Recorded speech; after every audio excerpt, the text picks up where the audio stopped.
देखो हुण आ देखियो बेटा, पीवी डायग्राम है,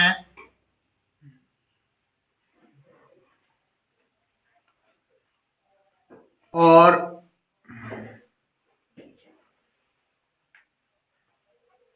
हुण ये जिहड़ा साइक्लिक प्रोसैस दिता ना तुहानूं, ये सर्कल दी फॉर्म च है ना। नहीं सिंगल नहीं, इहनूं डबल मान के चल सकदे। किदां देखियो हुण, तो आ बेटा तुहानूं दिता होया मान लो V एंड 3V, और आ दिता होया P एंड 3P। हुण इस केस दे विच अगर मैनूं कोई कहे वर्क डन कढना है ना, तां मैं किहड़ा एरिया कढांगा? सर्कल दा। सर्कल दा एरिया कढण दा फार्मूला की हुंदा?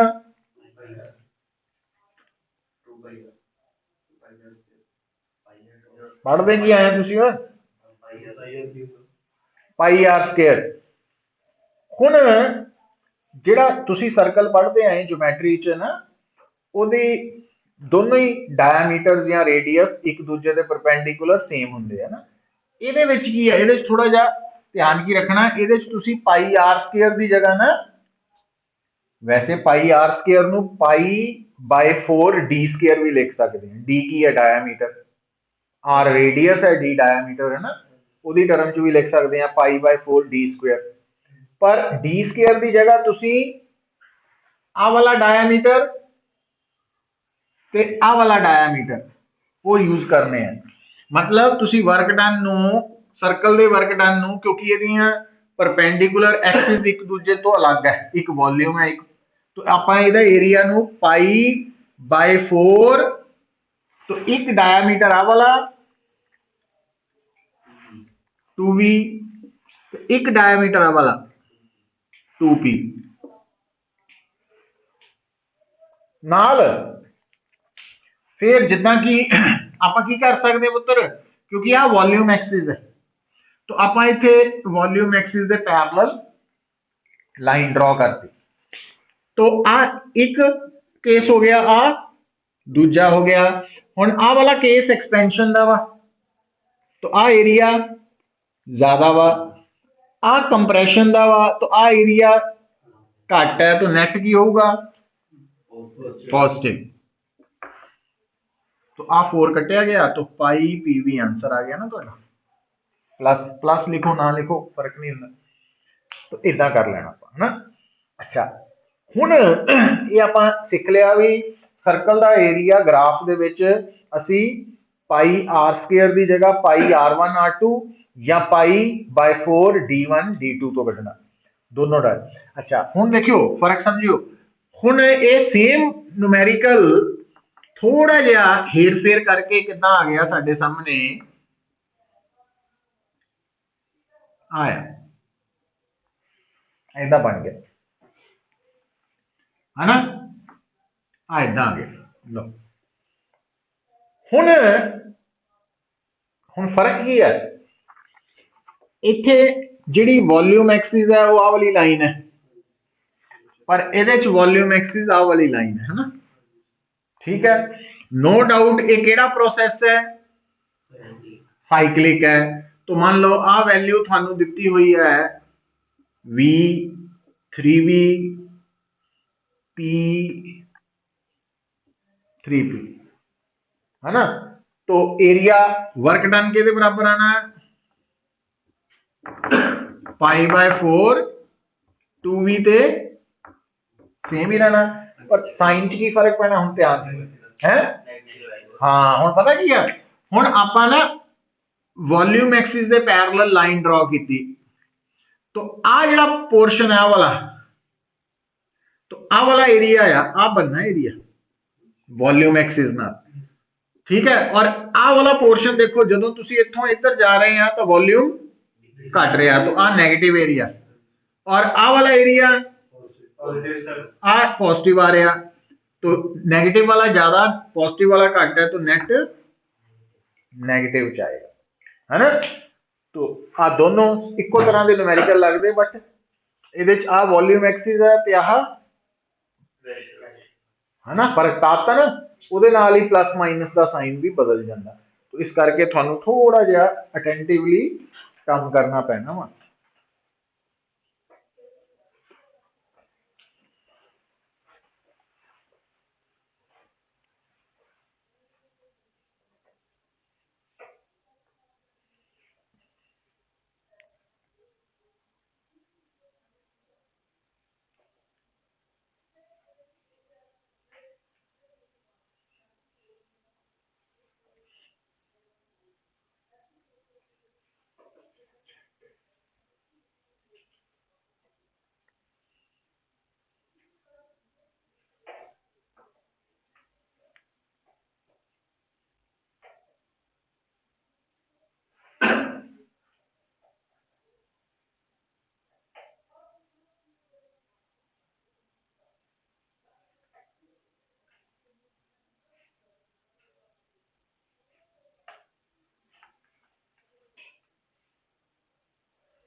अच्छा हुण पुत्र आपां नू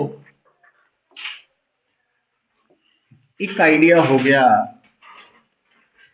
कि अगर साइक्लिक प्रोसेस के केस च पीवी डायग्राम गिवन होए तो वर्क डन किस तरह कैलकुलेट कर सकते हैं ना।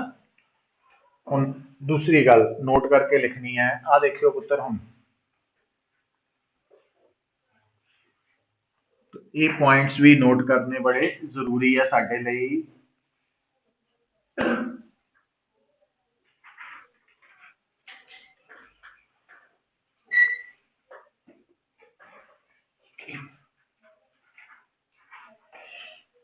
तो जो प्रोसेस 1 है ओदी इनिशियल स्टेट है ए और ओदी फाइनल स्टेट है बी। तो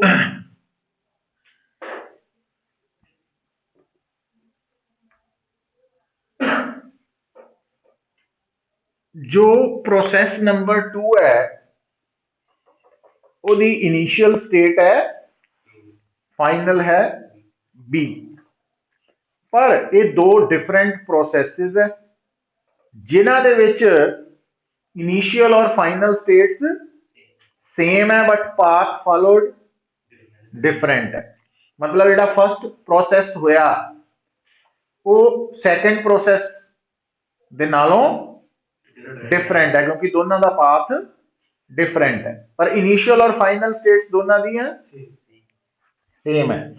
सो थोड़े सामने ये जी मैं हुण डायग्राम ड्रॉ की है उहदे विच तुहानू दो प्रोसेसेस नजर आ रहे हैं, दोनों दियां इनिशियल और फाइनल स्टेट्स सेम है पर दोनों के पाथ फॉलोड डिफरेंट है। हुण अगर मैं तुहानू कहां कि दोनों processes they which work done same है कि अलग है,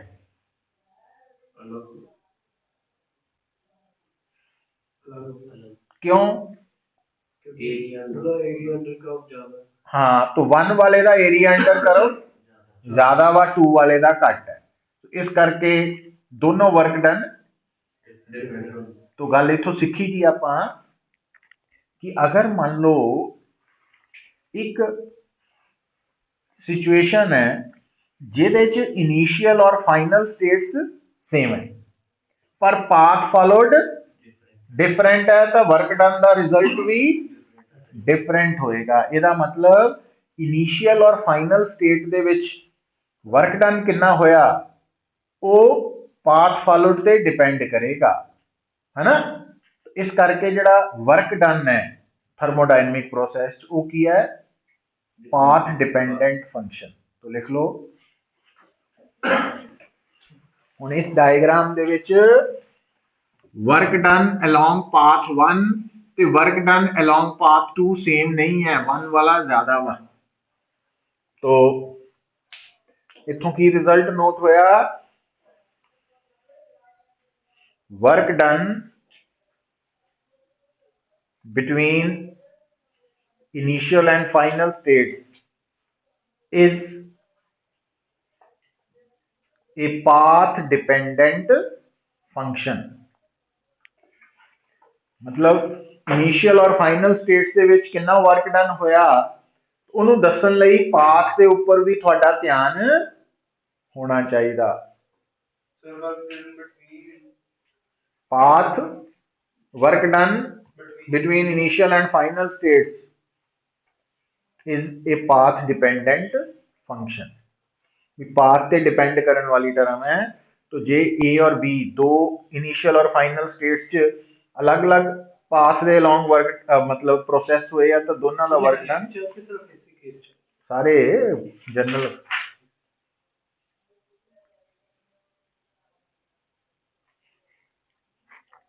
तो वर्क डन एक पाथ डिपेंडेंट फंक्शन है।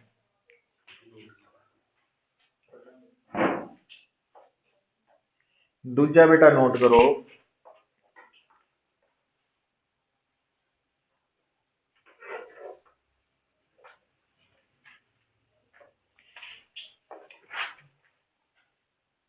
तुसी ना एक टर्म पढ़ते हैं internal energy.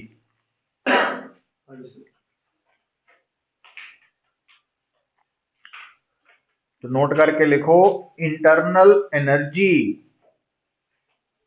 Of A system is a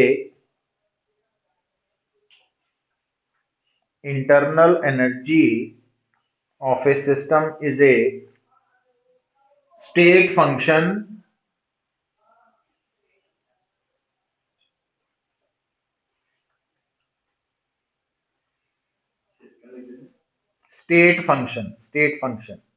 path dependent, which means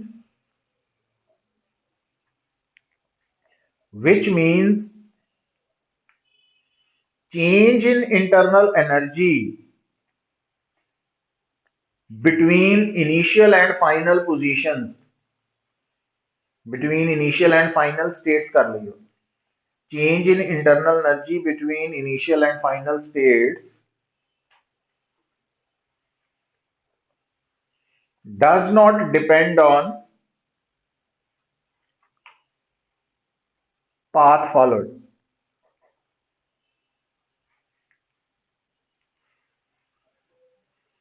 does not depend on path followed।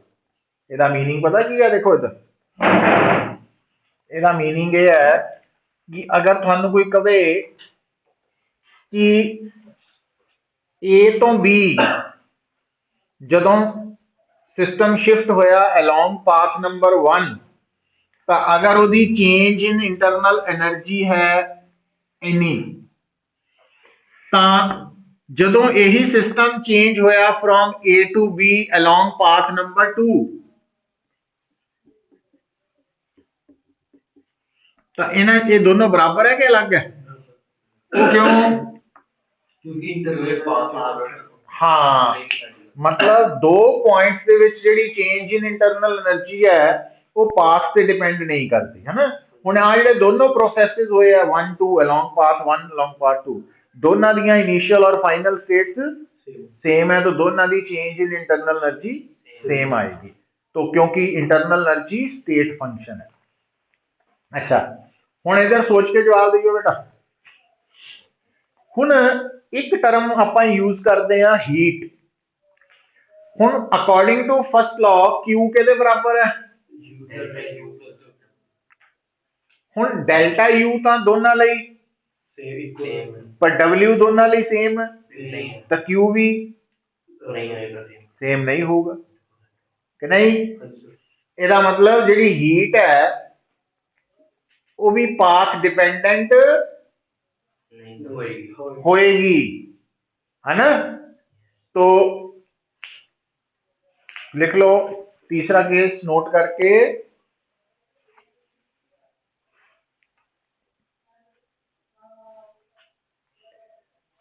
Heat involved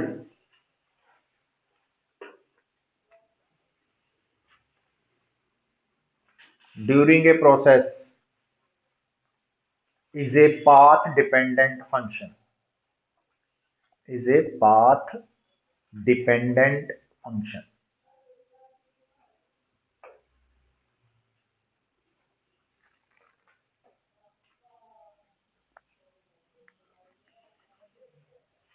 ठीक है?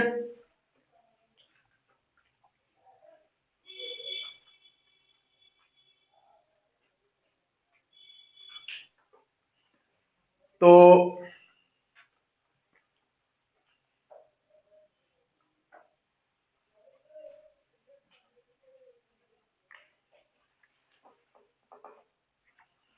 हुण बेटा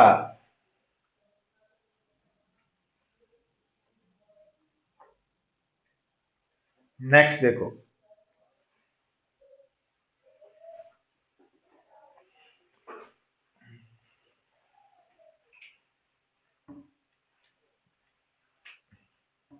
लिखो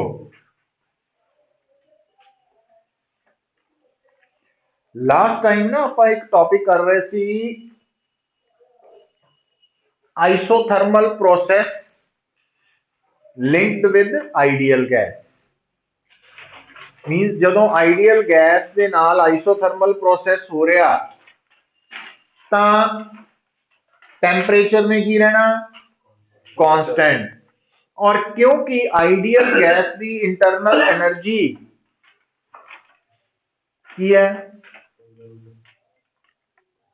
टेंपरेचर ते डिपेंडेंट है, तो इस करके isothermal process of an ideal gas के केस च इंटरनल एनर्जी ने भी की रहना कांस्टेंट, है ना? अच्छा, पर उस तो पहला एक गल रह चली सी, वो लिख लीए।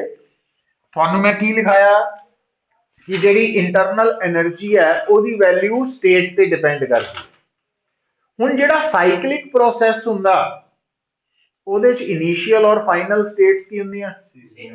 ਇਹਦਾ मतलब साइक्लिक प्रोसेस च इनिशियल इंटरनल एनर्जी ते फाइनल इंटरनल एनर्जी भी सेम होएगी, तो change in internal energy zero होएगी। तो नोट करके लिख लो, for a cyclic process delta U zero होएगा, मतलब साइक्लिक प्रोसेस के दौरान total change in internal energy zero है, डेल्टा यू जीरो है ना? अच्छा, मतलब ये रिजल्ट्स है जेडे सानू न्यूमेरिकल नु सॉल्व करने च हेल्प करनगे। छोटे छोटे पॉइंट्स है बट इंपॉर्टेंट बहुत। हुण जदों असीं गल करदे हां isothermal process of an ideal gas की, तो थानू दसिया सीगा कि आइडियल गैस दे विच प्रैशर वॉल्यूम दा प्रोडक्ट हमेशा NRT हुंदा है ना? ते आइसोथर्मल प्रोसेस च क्योंकि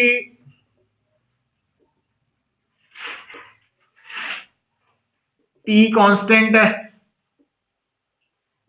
ਇਹਦਾ मतलब आ साइड कांस्टेंट हो गई, तो PV इज इक्वल टू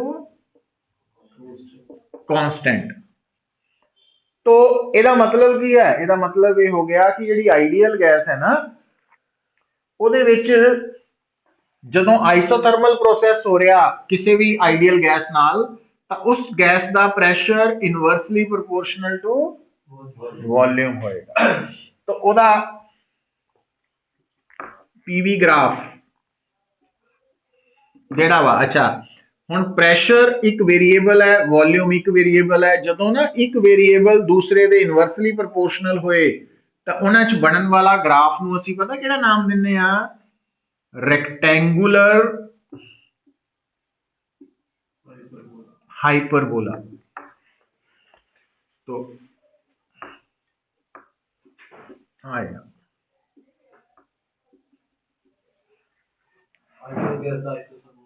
हाँ अगर सानू हेडिंग बना लो ना,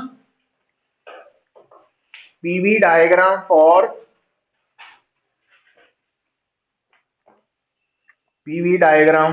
an isothermal process linked with an ideal gas।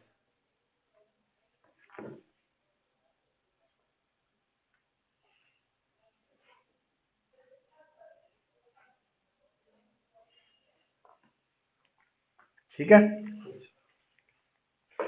हुण पुत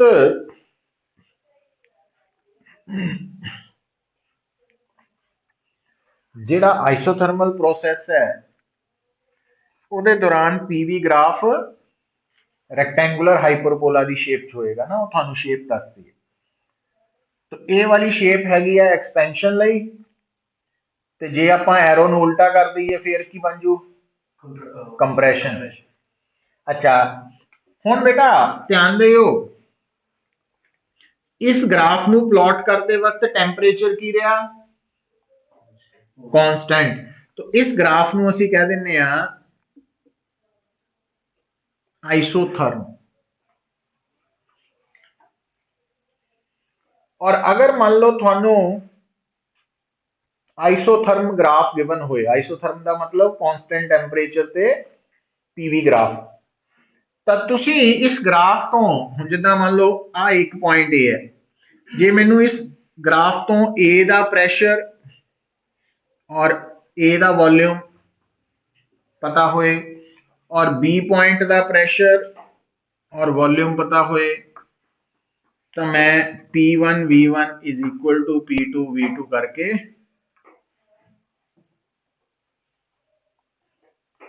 मतलब अगर आइसोथर्म के उपर अलग अलग पॉइंट्स के प्रेशर वॉल्यूम पता हो तो मैं उन्होंने आपस च रिलेट कर सकते हैं ना। हाँ कर्व नूं, क्यों, क्योंकि इस ग्राफ नूं प्लॉट करते वक्त टेंपरेचर कांस्टेंट है। तो ये पॉइंट आ गया।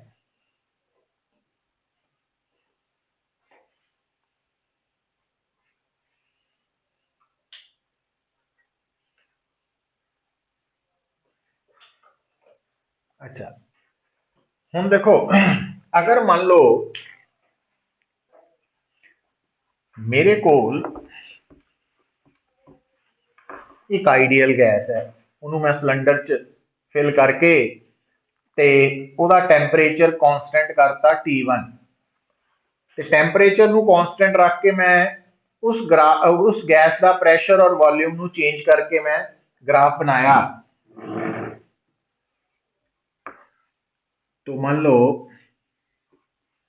मैं एक प्रेशर और volume they which graph plot किया, पर इनू ड्रॉ करते वक्त उस गैस का टेंपरेचर कितना रखा गया, T1।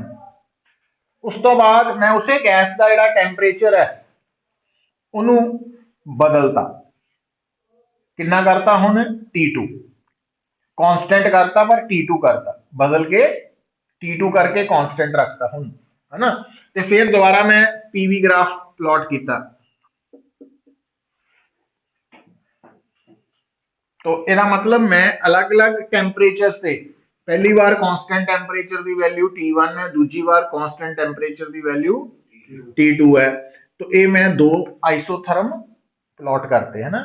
हुण जे मैनू कोई कहे भी दसो इन्हां विचों ज्यादा टेंपरेचर किहड़ा, तां देखो कि जदों T ज्यादा होगा तो प्रेशर वॉल्यूम का प्रोडक्ट भी ज्यादा होएगा।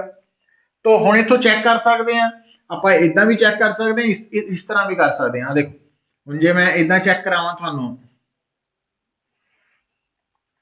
तां आ दोनों पॉइंट्स दा वॉल्यूम की है, सेम है ना। इहदा मतलब आ दोनों लई पर पी के लिए ज्यादा वा, ਇਹਦੇ ਲਈ ज्यादा, ਇਹਦਾ मतलब T2 T1 ਤੋਂ ज्यादा होगा, है ना। अच्छा, जे ਆਪਾਂ उल्टा सोचिए, उल्टा मतलब ਆਪਾਂ इदा भी सोच सकते हैं, इदा भी ये आ 2 पॉइंट्स ले ले, है ना। हुण दोनों पॉइंट्स के लिए पी की है सेम, पर वॉल्यूम किहदा ज्यादा, तो T2 ज्यादा है, जितना मर्जी सोच के देख लो, है ना। मतलब